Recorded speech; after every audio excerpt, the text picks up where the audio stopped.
Oke, jadi halo semuanya. Perkenalkan, saya Syafira Melani Purnomo dengan NIM G0023-186 dari SGD B8 atau SGD 18 atau SGD Idaman Bundel. Jadi, welcome to Anatomy Fun with us. Asnya itu maksudnya SGD kami. Nah, jadi dalam kesempatan kali ini, saya, Syafira, itu akan menjelaskan tentang organa genitalia dan urinaria dalam blok Genito-Uropoetika. Oke, jadi langsung aja kita mulai dari yang pertama. Jadi yang pertama itu kita akan membahas tentang organa genitalia maskulina. Jadi masih di cowok-cowok gitu kan. Yaitu ada kuota sedikit dari segi kami ya. Jadi mari kita memulai hubungan yang tidak tahu kemana arahnya. Oke, lanjut. Jadi apa sih yang akan kita bahas di OGM ini? Nah, jadi yang akan kita bahas itu tentang gimana sih mekanisme ereksi dan ejakulasi. Jadi kan kita tahu ya kalau pada cowok itu yang khas banget, yang tidak dimiliki sama cewek itu tentang bahwa mereka itu bisa melakukan yang namanya ereksi dan ejakulasi. Jadi apa sih ereksi dan ejakulasi itu dan gimana proses terjadinya? Nah, terus juga FYI, ejakulasi itu dia tuh nggak cuma terdiri dari satu tahapan, tapi dia tuh bisa kita golongkan menjadi dua tahapan. Itu ada yang namanya emisi dan ada yang namanya ejakulasi itu sendiri. Oke, mulai. Jadi yang pertama kita tentu akan membahas tentang ereksi dulu ya. Nah, jadi yang namanya ereksi penis itu disebabkan karena adanya dilatasi dari arteri pada penis tersebut yang dikontrol oleh sistem saraf simpatis. Nah, sistem saraf yang fokus untuk memberikan respon terhadap ereksi ini itu ada di segmen sakral 2 sampai dengan 4. Nah, untuk mekanismenya sendiri kalau kita bisa golongkan menjadi beberapa tahapan, itu yang pertama itu akan otot itu akan mengirimkan stimulus seksual ke penis. Lalu darah itu akan mengalir ke dalam penis itu sehingga penisnya itu kan jadi kayak menggembung gitu kan karena di dalamnya ada darahnya. Nah, terus juga sehingga otot-otot penis itu akan berkontraksi. Nah, kalau kita lihat dari gambar nih kita bisa lihat kalau nanti di sini ada arteri cavernosa, terus di juga ada arteri profunda penis, ada arteri dorsalis penis juga. Nah, nanti mereka tuh akan terisi tuh sama darah, makanya dia bisa berdiri. Nah, terus FYI juga, ketika ereksi itu kan kadang dia tuh terjadinya nggak bisa yang cepat gitu loh. Maksudnya dari dia beralkan ereksi sampai dia turun lagi, dia tuh nggak bisa yang cepat. Mengapa? Karena ketika ketika ereksi itu kan arterinya itu akan dipenuhi sama darah-darah kan. Nah, jadinya arteri itu tuh juga akan itu kayak menyempit atau mendesak si vena. Padahal kan nanti darah-darah itu bisa kembali lagi ke sistem sirkulasi di jantung itu kan lewat vena. Nah, jadi karena arterinya terlalu menggembung, venanya tuh akan terjepit. Sementara kita tahu kan, nah nih si vena dorsalis penisnya itu dia letaknya bersebelahan sama si arteri dorsalis penisnya. Nah, karena venanya terdesak, terjepit gitu, maka darahnya tuh nggak bisa balik, makanya dia tuh akan cukup lama berada di situ. Jadi gitu guys, paham kan? Oke, lanjut tentang ejakulasi. Nah, jadi ejakulasi itu kan ada dua kan tadi aku bilang, ada si emisi sama ejakulasi. Jadi kalau emisi itu lebih ke eh, proses cairan semennya itu dari tempat dia diproduksi sampai ke uretra. Jadi belum sampai ke lingkungan. Nah, ketika ejakulasi itu barulah ejakulasi itu dia tuh akan pengeluaran cairan semen ke lingkungan luar ini melalui orifisium ureter externum atau UE itu. Nah, jadi gitu ya. Nah, bisa kita lihat kalau emisi itu di sini warnanya lebih ke hitam gitu, terus ke ejakulasi warnanya biru. Nah, jadi untuk mekanisme kalau kita jadikan beberapa tahapan itu ada glans penis itu dirangsang dan menerima rangsangan juga. Kita kan tahu kalau glans penis itu merupakan kayak organ erektil gitu kan pada cowok-cowok yang lebih peka gitu. Nah, nanti itu akan dilanjutkan nih sama nervus pudendus akan meneruskan rangsangan ke sistem saraf pusat. Lalu sistem saraf pusat dia tuh akan memberikan sebuah respon melalui segmen lumbalis 1 sampai 3 ke efektor. Jadi perbedaannya tuh kalau kita mau lihat kayak cukup ke neuro banget. Nah, jadi kalau ereksi tadi itu kan pakai sakralis. Nah, kalau ejakulasi itu pakai lumbalis dan jumlahnya juga beda ya. Kalau sakralis kan tadi 2 sampai 4. Nah, kalau ejakulasi itu 1 sampai 3. Nah, lalu lanjut, itu tuh akan menyebabkan dinding ductus deferens itu akan berkontraksi. Nah, ingat berkontraksi itu kan juga bisa membuat aliran dari cairan semennya itu bisa lanjut-lanjut terus kan. Nah, lalu nyampe ke otot vesicula seminalis dan bulbo ureteralis itu akan berkontraksi. Jadi glandula-glandula itu juga akan berkontraksi untuk mengeluarkan sekretnya masing-masing. Terus otot sphincter vesica urinaria itu juga akan berkontraksi. Nah, lalu menyebabkan arteri helicinae itu akan mengalirkan darah ke venula. Nah, itu emisinya. Nah, ejakulasinya itu tuh dilanjutkan dengan kontraksi musculus bulbo-uretralis dan musculus ischio-cavernosus. Kita tahu kan mereka tuh ada di daerah perineum gitu-gitu kan. Nah, makanya ejakulasi itu pengeluarannya ke lingkungannya itu juga dipengaruhi sama kontraksi dari muskulus-muskulus ini. Akhirnya segmen keluarlah dari uretra ke lingkungan sekitar. Gitu guys, paham kan? Nah, ini sebenarnya kayak FYI aja. Jadi nih, kita bisa lihat kalau di kayak kalau di hampir keluar ke lingkungan tuh di sini diatur juga sama nih musculus bulbus spongiosum sama musculus ischio-cavernosus. Nah, kalau yang mau tahu origo insersionya ya silahkan. Nah, terus kita juga tahu kalau persarafannya itu sebenarnya jadi nervus pudendus. Nah, ini di fungsinya nih juga dikasih tahu nih, kalau si ischio-cavernosus, dia tuh mengalirkan darah dari crura menuju corpus penis dan klitoris yang ereksi. Jadi, ischio-cavernosus itu ternyata juga berperan pada ketika ereksi ya. Nah, kalau bulbus spongiosum, kita fokus ke prianya, dia tuh bisa membuang sisa urin dari uretra setelah berkemih juga sebagai pancaran pulsatif semen selama ejakulasi. Gitu deh. Oke, paham kan tadi? Nah, lanjut. Nah, terus di cowok-cowok itu, guys, dia tuh juga punya glandula aksesoria yang khas banget. Nah, ya ini juga lanjut. Awal yang manis, mari kita lanjutkan kembali. Oke. Nah, jadi untuk glandulanya pada maskulin dan pada cowok, dia tuh ada 3 kan. Yang pertama kita bahas dulu vesicula seminalis. Jadi vesicula seminalis tuh dia tuh kayak yang paling superior gitu loh dibanding sama glandula-glandula yang lain. Nah, jadi kalau secara umumnya jadi fasciculus seminalis itu merupakan sepasang glandula yang berlobus. Jadi kita lihat ya, dia tuh kayak bentuk berkelok-kelok banget. Jadi fungsinya tuh untuk memperluas permukaannya sehingga sekret yang dihasilkan tuh lebih banyak.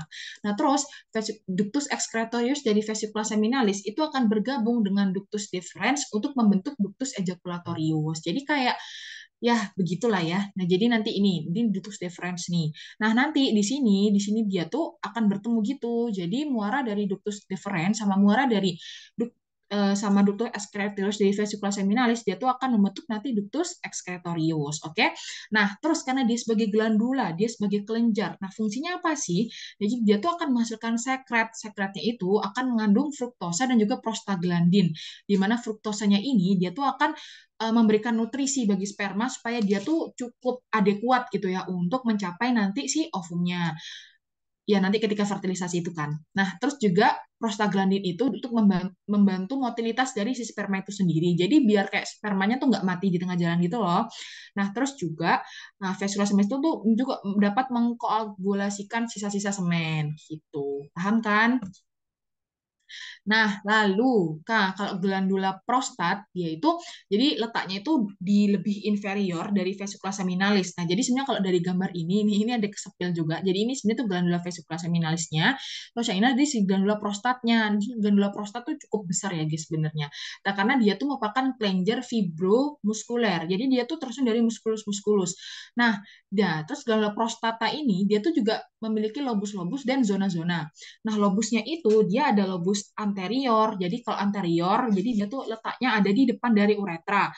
Terus dia itu juga tidak mempunyai jaringan kelenjar. Jadi sebenarnya prostat tuh karena besar, jadi dia tuh kayak dibagi-bagi gitu. Terus ada lobus medius atau lobus medianus. Jadi ini ya medius. Nah, dia itu terletak di antara uretra dan ductus ejaculatorius. Nah, terus di sini itu banyak banget nih mengandung kelenjar-kelenjarnya. Terus yang habis itu ada yang posterior. Nah, kalau posterior ini dia tuh letaknya di belakang dari uretra dan di bawah dari ductus ejaculatorius dan dia juga mengandung kelenjar.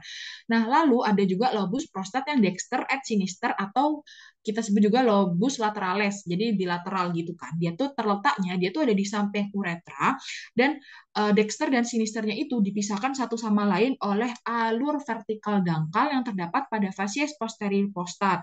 Nah, di sini di lobus lateral itu juga mengandung banyak kelenjar. Jadi sebenarnya dari glandula prostat yang tidak mengandung kelenjar itu cuma di bagian anteriornya aja. Nah, terus zona-zonanya prostat itu juga dibagi jadi zona-zona gitu loh guys, karena ternyata untuk klinis dari glandula prostat dia itu beda-beda tiap zonanya. Nah, contohnya kalau di perifer.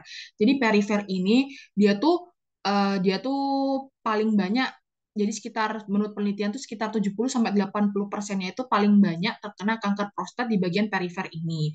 Nah, terus kalau kita melakukan palpasi, jadi palpasi itu kayak kita buat, harusnya kalau buat anak FK pasti tahu semua, tapi kalau buat palpasi itu kayak kita menekan-nekan gitu untuk mengetes apakah ada nyeri tekan ataupun ada kegangguan lain. Nah, ketika kita melakukan palpasi prostat melalui rektal gitu, melalui rektal touche gitu, ya pokoknya gitu, itu tuh nanti yang terpalpasi tuh bagian perifernya gitu.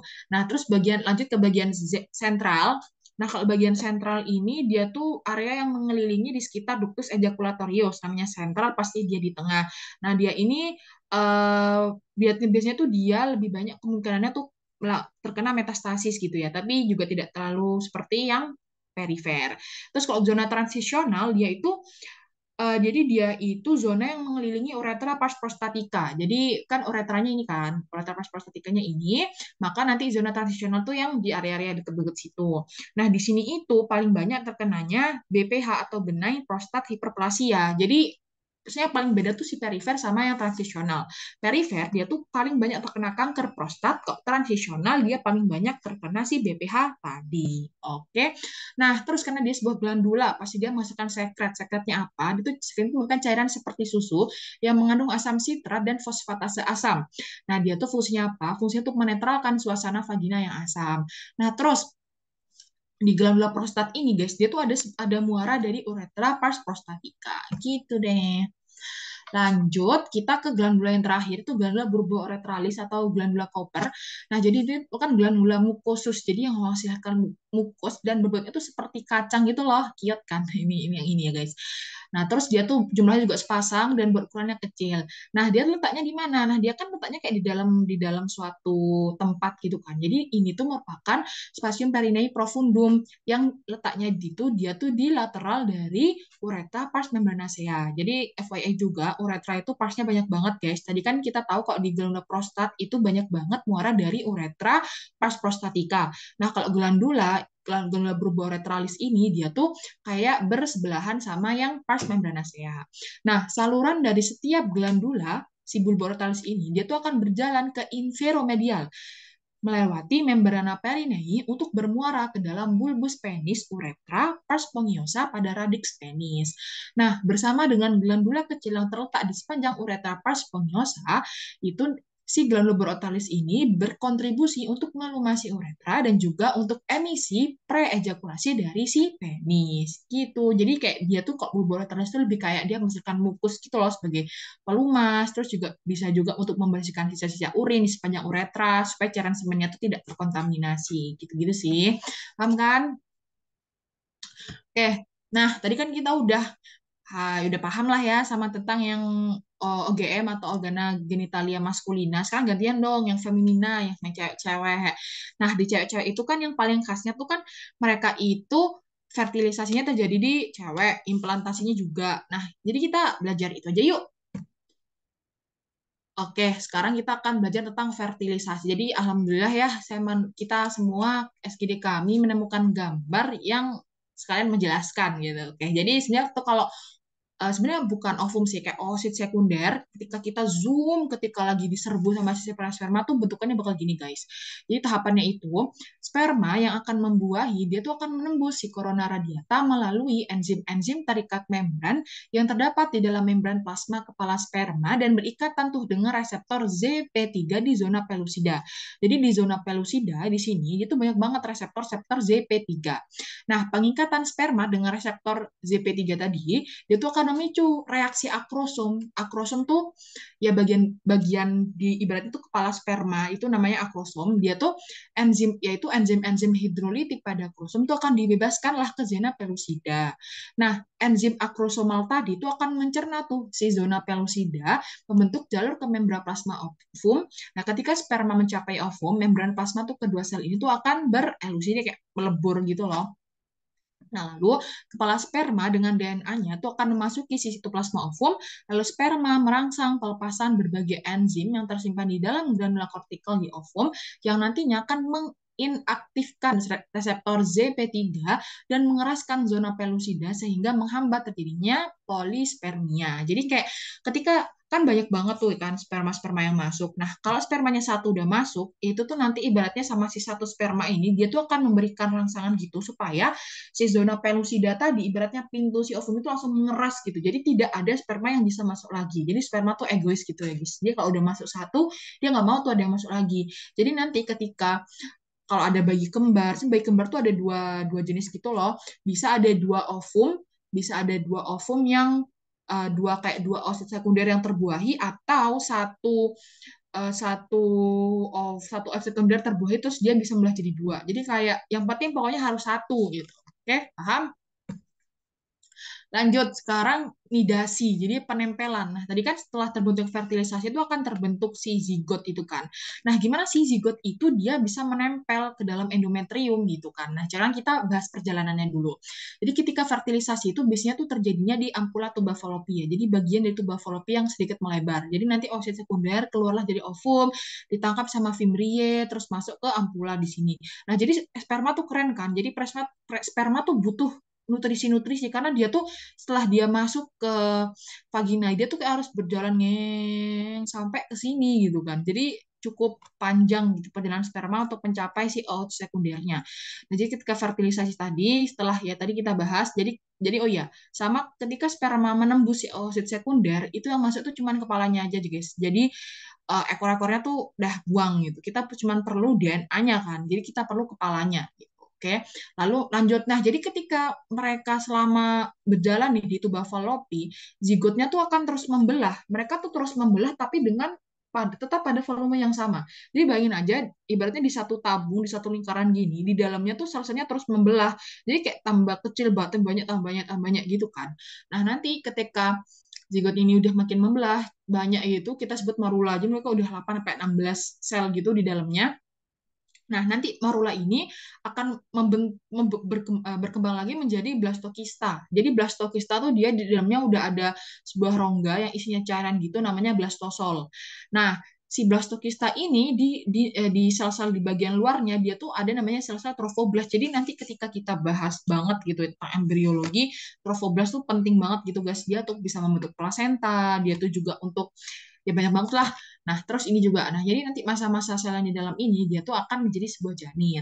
Nah, nih si trofoblast itu dia akan menyelesaikan implantasi dan berkembang menjadi plasenta bagian janin. Gitu. Nah, nih ini terus ini lebih jelasnya lagi ya gimana dia bisa nempel gitu. Nah, ini jadi ini ya, ketika blastokista yang terapung bebas melekat ke lapisan endometrium, korda sel trofoblastik mulai menembus endometrium gitu. Nah, jadi gini ya, ini masa sel di dalamnya, terus ini si trofoblastnya, dia tuh akan menembus gitu ke endometrium. Nah, lalu korda sel trofoblastik lebih lanjut akan menggali ke dalam endometrium sehingga menyediakan lubang untuk blastokista, tapi antara sel-sel di jaringan trofoblastik terdisintegrasi. Nah, terus nanti setelah itu si blastokistanya masuklah totalitas semuanya ke dalam. Gitu deh. Lalu, udah paham kan? Jadi panjang juga guys ya kita bisa tumbuh sebesar ini. Jadi di dalam tubuh tuh kita juga melalui proses yang panjang. Nah, setelah itu, oke sekarang kita move on dari reproduksi. Karena kita bahasnya juga uropoetika gitu. Kita juga harus membahas tentang bagaimana kita bisa berkemih. Berkemih itu kita bisa ngelakuin sehari banyak banget, banyak kali banget gak sih? Bahkan kalau kita berkemihnya malah sedikit banget, itu malah yang gangguan gitu guys. Cuman kalau kita berkemihnya sering tuh malah nggak terlalu gangguan sih. Berarti kan minum kita juga banyak gitu kan ya tapi juga jangan banyak banget nanti kita bisa terkena diabetes insipidus tapi semoga tidak ya semoga kita semua sehat oke nah jadi gimana sih berkemih itu ya ini ada quotes juga jadi yang banyak itu harus minum air putih ya guys soalnya kalau yang banyak janji itu crash boom oke nah, oke jadi perjalanan urin tuh gimana sih jadi urin itu dihasilkan banget sama si ginjal, ren atau kidney. Nah, lalu jadi untuk saluran-salur ekskretoriusnya tuh lewatnya ureter, terus nanti ditampung dikit sama ditampung banyak banget sama vesika urinaria, terus nanti baru ke uretra gitu. Oke, sekarang kita bahas dulu dari Oke, sekarang kita bahas ginjal, guys. iya ginjal yang ada dua, dan kalau dijual tuh harganya bisa mahal banget gitu kan. Nah, jadi sebenarnya ginjal itu urin kita dia tuh, saya gambarnya di selanjutnya sih, selanjutnya aja ya. Jadi sebenarnya kalau dari gambar ini sih kita bisa lihat kalau ginjal itu ada yang ada yang pars medula, ada yang pars cortex nih, ketutupan ini udah nggak apa-apa. Medula, cortex, terus di situ juga banyak banget detail-detailnya. Jadi dia tuh kayak membentuk lobus-lobus gitu. Nah, terus juga di sini tuh lobusnya kita sebut piramida karena bentuknya kayak piramida gitu kan. Nah, terus ini juga ada si columna renalis. Terus ada si calyx minor. Nanti ini yang berperan penting. Kita bahas lanjut dulu aja. Nah, di gambar ini ya, jadi sebenarnya itu urin kita itu berasal dari cairan-cairan yang kita konsumsi gitu kan, yang ada di dalam tubuh. Nah, jadi yang pertama nanti tuh kita akan di sini. Ah, di sini tuh glomerulus. Jadi darah-darah kita tuh akan disaring. Jadi ininya tuh darah-darah kita tuh akan disaring. Itu bagian korteks ya. Nah, jadi darah kita tuh akan disaring. Nanti setelah disaring tuh sisa zat-zat itu ya apa aja sih, ada glukosa sama amino dan lain-lain. Yang penting yang nggak boleh lolos dari glomerulus itu adalah protein yang ukurannya besar, sama apalagi albumin tuh nggak boleh banget, sama eritrosit, sel darah merah tuh nggak boleh tembus glomerulus. Terus udah glomerulus, terus ditampung bentar sama si kapsulalbumen, lalu masuk ke tubulus contortus proximal. Yang gambarnya mana ya, kayaknya nggak ada, pokoknya setelah itu dia masuk ke tubulus contortus proximal dulu. Nanti setelah itu dia tuh akan direabsorpsi gitu, jadi kayak glukosa sama amino kan masih perlu banget kan tubuh kita, nah direabsorpsi di sini. Nah, terus lalu masuk lagi ke tubulus distal. Nah, jadi tubulus contortus distal ini dia di situ tuh kayak terjadi augmentasi, jadi penambahan zat-zat yang tidak berguna, atau kita sebut juga bisa kayak sekresi, ekskresi, pokoknya kayak kayak ion-ion yang kiong ini kelebihan nih gitu. Kita keluarinnya di sini. Nah, terus masuk lagi ke tubulus. Ini bentuknya hasilnya masuk, mereka lewatnya masuk Ansahendla dulu sih. Nah, di sini juga terjadi sekresi, rapsosi juga. Nah, terus masuk lagi akhirnya masuklah ke tubulus colligentes. Nah, kalau tubulus colligentes tuh kita sebut juga kayak tubulus collectivus. Namanya juga collectivus, mengoleksi. Jadi di sini tuh kayak juga cukup menampung urin, tapi yang nggak nampung juga sih, kayak tempat jalurnya urin. Nah, terus di sini itu bagian ini itu bagian atasnya tuh di bagian korteks, di sini di bagian medula. Nah, nanti dari ductus colligentes ini, kalau dari gambar ini dia tuh akan masuk nih ke calyx minor. Calyx minor, lalu beberapa calyx minor bergabung menjadi calyx mayor, lalu beberapa calyx mayor nih, calyx mayor semua masuk ke pelvis renalis. Nah, nanti pelvis renalis itu akan bermuara ke ureter. Oke. Tuh guys. Nah, terus ini juga, jadi ini tadi kok nefron yang diperbesar tuh gambarnya gini ya guys. Maaf ya, ini gambar wajahku nutupin. Ya ini terus, nah jadi kok kalau dilihat secara kayak secara keseluruhan, secara komprehensif gitu, itu ginjal keluar ureter, masuk kandung kemih, masuk ke uretra gitu. Kan kita bahas ya ureternya, nanti ureter tuh kayak ya udah sih tempat jalur lewatnya aja gitu. Terus ke di vesika urinaria. Nah, jadi kalau kita lihat lubang dua ini ya, lubang dua ini tuh merupakan kayak muara dari si ureternya, guys. Nah, terus ureter itu masuk ke vesika urinaria, dia tuh kayak ada penyempitannya gitu di situ, dan dia tuh maksudnya nggak cuman yang lurus aja gitu loh, tapi maksudnya tuh agak miring gitu. Kenapa? Karena biar urin yang udah masuk ke vesika urinaria tuh nggak refleks lagi ke ureter. Kan nggak lucu sih, ya kan, klinis kayak gangguan banget kan kalau urinnya tuh udah masuk ke vesika urinaria tapi harus balik lagi ke ureter, itu enggak. Nah, jadi vesika urinaria tuh dia tuh tersusun dari epitel transisional, di mana dia tuh kayak kalau lagi kosong dia tuh bentuknya kecil gitu, tapi ntar ketika urinnya banyak, dia tuh bisa berdilatasi gitu loh. Nah, nanti kalau nggak salah sekitar, kalau urinnya udah banyak sekitar 2/3 dari volume maksimal vesika urinaria, dia tuh akan kayak menimbulkan rangsang gitu loh. Nah, nanti jadi di sini ada musculus musculus detrusor nih, kan kita lihat kalau ototnya tebal ya guys. Jadi musculus detrusor itu terdiri dari 3 lapisan otot yang dia tuh kayak batasnya tidak jelas. Makanya ya udah kita sebut aja musculus detrusor. Jadi ada longitudinal, sirkular, longitudinal gitu. Oke. Nah, jadi ini vesicularia ini penting banget ya guys untuk menampung urin kita. Makanya kalau kita lagi pengen pipis, terus jangan tuh dipegang-pegang di bagian perut bagian bawah tuh, kita lagi neken vesika urinaria kita, ntar bisa-bisa brojol lagi gitu kan. Urinnya maksudnya. Oke, nah lanjut. Jadi setelah ini untuk cowok sih nggak apa ya. Jadi di vesicurinaria terus keluar nih uretra. Nih uretranya panjang banget kan cowok. Jadi intinya setelah dari bladder dia tuh akan masuk ke uretra. Ntar kalau cewek, nah kalau cewek tuh dari vesicurinaria tuh langsung ke uretra. Ke uretra, maaf maaf, ke uretra terus keluar deh gitu. Paham kan? Oke. Jadi apa aja yang sudah kita bahas guys. Jadi kita udah bahas tuh tentang organa genitalia maskulina kayak ereksi ejakulasinya mereka. Terus organa genitalia feminina kita bahas tentang kayak gimana sih mekanisme terjadinya fertilisasi, terus terjadinya perjalanan dari zigot sampai ke uterusnya, terus nidasinya juga. Terus tentang uropoetika gimana sih proses perjalanan urin kita. Ya, semoga bermanfaat ya guys, semoga bisa dipahami. Terima kasih dan selamat tinggal. Nah, ingat, selalu ada kata selamat dalam setiap kata selamat tinggal. Bye-bye.